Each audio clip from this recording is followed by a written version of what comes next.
ऐसे ही वीडियो देखने के लिए लाइक और सब्सक्राइब करें। डायन की साधना। डायन की साधना दोस्तों, ये डायन की साधना करने के लिए जो मंत्र प्रयोग किया जाता है वह तो सब लोगों के पास सामान्यत मिल जाता है, लेकिन उसको करने की सही विधि किसी के पास नहीं मिली। क्योंकि कोई भी साधना अगर आप ये सोचो कि ये साधन तत्काल और क्षणिक होगी तो ये संभव नहीं है। साधना शब्द की परिभाषा बहुत कठिन है।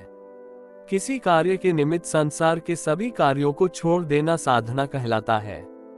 गुरु की कृपा और मन के एकीकरण और स्थिरीकरण के भाव को साधना बोला जाता है। जब मन स्थिर हो जाता है तो जो भाव पैदा होते हैं उन्हें सिद्धि बोला जाता है। मन की अवस्था को सिद्धा अवस्था बोला जाता है। बस आपको सामान्य शब्दों में, टेक्निकल लैंग्वेज में आपको ये समझा दिया। मन का एक भाव में स्थिर होना इतना भी आसान नहीं होता जितना आप लोग सोच लेते हैं। कोई भी साधना क्षणिक नहीं होती, इसके लिए बहुत समय मन को साधना पड़ता है और बहुत सारे नियमों का पालन करना पड़ता है। गुरु की कृपा एक ऐसा साधन है जिसके बिना कोई भी साधना सफल नहीं होता। प्रत्येक साधक को तंत्र क्षेत्र में अपना कोई न कोई गुरु अवश्य धारण करना चाहिए। कभी यह न सोचो कि मेरा भगवान भोलेनाथ गुरु है या मेरी काली माता गुरु है या सीधा सीधा गणेश जी गुरु है या हनुमान जी गुरु है। इस बात से मैं सहमत नहीं हूँ। आपको आवश्यकता तो मनुष्य की पड़ती है ना। आपके मनोभाव तब तक इतने स्थिर नहीं होते कि आप कह सको कि शिव भोलेनाथ आपके गुरु हैं, क्योंकि पात्रता का गुरु निर्धारण करता है। गुरु को आपने ढूंढना है, वह आपने छांटना है, किसको गुरु बनाना किसको नहीं। मित्रों, आज साधना आपके लिए मैं लाया हूँ। वह साधना अपने आप में बहुत शक्तिशाली साधना है और इस साधना को कर लेने के बाद शक्ताचारी है, देवी उपासक हैं, जो उनके लिए साधना बहुत ही उत्तम है। लेकिन कमजोर हृदय वाले साधकों को ये साधना करने की अनुमति हम लोग नहीं दे सकते। मंत्र वही होते हैं, क्रिया बदल जाती है तो परिणाम भी अपने आप बदल जाते हैं। आपने पहले भी डायन सिद्धि के बारे में सुना होगा। आज मैं आपको बताता हूँ कि डायन की साधना सही तरीके से कैसे होती है। एक लेखक होने के नाते मेरा ये फर्ज बन जाता है कि आपको सही तत्वों से अवगत करवाऊं। ये पूर्णतया शामशानिक साधना है और इसको करने के दो विधान हैं। एक विधान है 21 दिन का है, दूसरा विधान है 41 दिन का है। दोनों ही प्रयोग शामशानिक हैं और दोनों ही भयंकर शक्ति से युक्त। यह साधना करने से मनुष्य जल्दी से, साधक जल्दी से बीमार नहीं पड़ता। ऐसी शक्ति का संचार साधक के शरीर में होने लग जाता है। साधक को होने वाली घटनाओं का पहले से ज्ञान हो जाता है। उस साधक का बुरा करने के लिए कोई भी अगर सोचता भी है तो डायन पहले ही उस आदमी को बीमार कर देती है और अपने साधक की रक्षा करती है। साधक को कभी भी धन की कमी नहीं आने देती। इस साधना को करने के लिए पूर्णतया ब्रह्मचर्य का भाव जो है वह आपके मन में स्थिर हो जाना चाहिए, तभी आप इस साधना को कर सकते हो। गुरु आज्ञा लेकर के उत्तम मुहूर्त में ये साधना शुरू करनी चाहिए। ऐसे शमशान का पहले चुनाव कर लेना चाहिए जिसमें प्रतिदिन बैठकर के ये जाप कर सको। और आपको पहले से धैर्य रखना होगा और अपने मन को निडरता पूर्वक स्थिर करना होगा। इसमें भयानक आवाजें आनी, भयानक दृश्य दिखना आम सी बात है। मांस मदिरा का भोग इसमें डायन को प्रतिदिन दिया जाता है। इस साधना की मदद से आप अपन तीसरा नेत्र खोल सकते हो।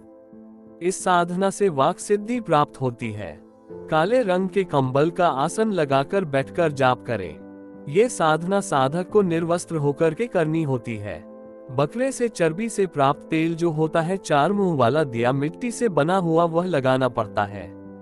अपने पास कोई नौकरी लाया धारदार हथियार रखना जरूरी होता है। साधना करने से पहले घेरा लगाना परम आवश्यक है। बकरे की मांस, चर्बी और गुग्गुल इसकी धुनी देनी होती है। पीली सरसों का इसमें प्रयोग होता है। रुद्राक्ष की माला से जाप होता है। माला साधारण ही होगी। इस साधना के मंत्र इतनी जागृत हैं कि आपको संस्कारित माला लेने की कोई आवश्यकता नहीं पड़ेगी। जाप 11 माला प्रतिदिन होता है। जाप शमशान में होता है। इसमें 3 मंत्रों से साधना की जाती है। एक मंत्र जो सामान्यतः मिल जाता वह मैं आपको दे रहा हूँ, बाकी आपको व्यक्तिगत रूप से मुझसे लेने पड़ेंगे। दक्षिण दिशा की ओर मुंह करके बैठना है। सबसे पहले रक्षा मंत्र से एक खुला घेरा लगाना है और सारा सामान उसे घेरे के अंदर रख लेना है। थोड़े कोयले जला करके आपने धुनी देनी है जो मैंने सामान आपको बताया है, और दीपक अपने सामने चला लेना। 4 मुंह वाला जिसमें कि बकरे की चर्बी से प्राप्त हुआ तेल होगा। फिर आपको गणेश का मानसिक पूजन करना है। उसके बाद काली काल भैरव को नमस्कार करके गुरु मंत्र का एक माला जाप करना है। फिर दिए गए मंत्र का लगातार 11 माला जाप करना है। वह जाप करने के बाद आपको पीली सरसों पर उस मंत्र द्वारा फूंकना है और सरसों को अपने चारों ओर बिखेर देना है। फिर दोबारा जाप में लग जाना है आपको बिना गिनती किए हुए। फिर आपको जाप करना है। चारों ओर से भयंकर आवाजें और आकृतियां एकदम से आनी शुरू हो जाएगी। उन सब की तरफ ध्यान न दे करके आपको पुनः जाप करते रहना है और जब तक वह डायन आपसे वचन मांगने के लिए ना कहे तब तक आपने जाप बंद नहीं करना। इसी क्रम में आपको 21 या 41 दिन यही क्रिया लगातार करनी है। जमीन पर ही सोना है, ब्रह्मचर्य का पालन करना है और एक पवुआ शराब का 7 पीस बकरे के मांस के टुकड़े, हर टुकड़े पर कपूर की छोटी सी टिकिया रख करके आपको उसे जलाना है और डायन का आवाहन करना है। शराब की धार उस डायन के नाम से आपको देनी है और मंत्र पढ़ते हुए धार छोड़नी है। बाकी बची हुई शराब वही छोड़ देनी है। ये सब करने के बाद आपको चुपचाप घर वापस आ जाना है और बिना किसी से बात किए सो जाना है। जब ये पूजन शुरू करें रात्रि में तो सबसे पहले तो माथे पर कुमकुम का तिलक जरूर लगाएं। एक विशेष बात इस साधना पर आपको कहना चाहता हूँ कि जिसके घर में बहुत छोटे बच्चे हो, एक तो वही है साधना ना करें और दूसरी बात यह है कि बिना गुरु के इस साधना को ना करें तो आपके लिए बहुत अच्छा होगा, क्योंकि वहाँ अच्छे परिणामों के जगह पर गलत परिणाम आपको मिल सकते हैं। इसमें गुरु का धारण करना इसलिए जरूरी है कि जो नकारात्मक ऊर्जा आपकी साधना के दौरान पैदा हो करके आपके साधना को रोकने की, रुकावट डालने की कोशिश करेगी, उस ऊर्जा को कंट्रोल करने के लिए एक बंदा पीछे से भी चाहिए।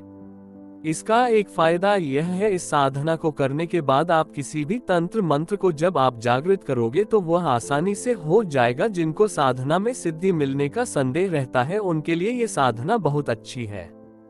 होम का मंत्र। बाबा आदम सिर जंत्र ले माई नारसिंह वीर तेरी करू बड़ाई सिंह तदाप एकेदार बड़ी दयाली भाई उजियार जागे होम जागे आग्यार जागे खेड़ापती रखवाला जागे करवा जागे भरवा जागे वीर मसान जागे बाबा अघोरी जिन विद्या फटकारी जागे मंत्र तंत्र और यंत्र अली अली मौला मुर्तजा अली मुश्किल कुशा अनी अनभली आवे ना पास आवे तो चली जाए मौज मुजफ्फर की गली या खुली अल्लाह फकीरों की गली। डायन का मंत्र। ओम नमो आदेश गुरु को स्यार की खवासिनी समुंदर पार धाई आप बैठी हो तो बैठी हो, आप ठाड़ी हो तो ठाड़ी हो, आप जलती आप उछलती आप ना आवे डाकिनी तो जलंधर नाथ की आन शब्द साचा पिंड कांचा फुरो मंत्र ईश्वर वाचा। रक्षा मंत्र। ओम नमो आदेश गुरु का धरती माता धरती पिता धरती धरे ना धीर बाजे सिंगी बाजे तरतरी आया गोरखनाथ मीन का पूत मूंज का छड़ा लोहे का कड़ाई अति हनुमंत हमारे पिंड पीछे खड़ा शब्द साचा पिंड काचा पूर्व मंत्र ईश्वर वाचा। उपरोक्त कथन में और प्रयोग में जो प्रयोग होने वाले 3 मंत्र हैं वह मैंने यहाँ दिए हैं। आशा करता हूँ आप सबको लाभ होगा, लेकिन कुछ बारीकियां, कुछ नुक्ताचीनी वाली बात जो रह जाती है तो वह कहीं ना कहीं सिद्धि होने में अटकल लगाता है। आप ये साधना करने से पहले परामर्श जरूर लें, क्योंकि इसमें एक मंत्र की प्रयोग विधि नहीं डाली गई है जो कि साधना में बहुत ज्यादा महत्वपूर्ण है। इसलिए कृपया पहले हमसे एक बार संपर्क कर लें। अगर आप अपने आप से साधना करते हो तो आपके फायदे या नुकसान में हमारा कोई लेना देना नहीं होगा।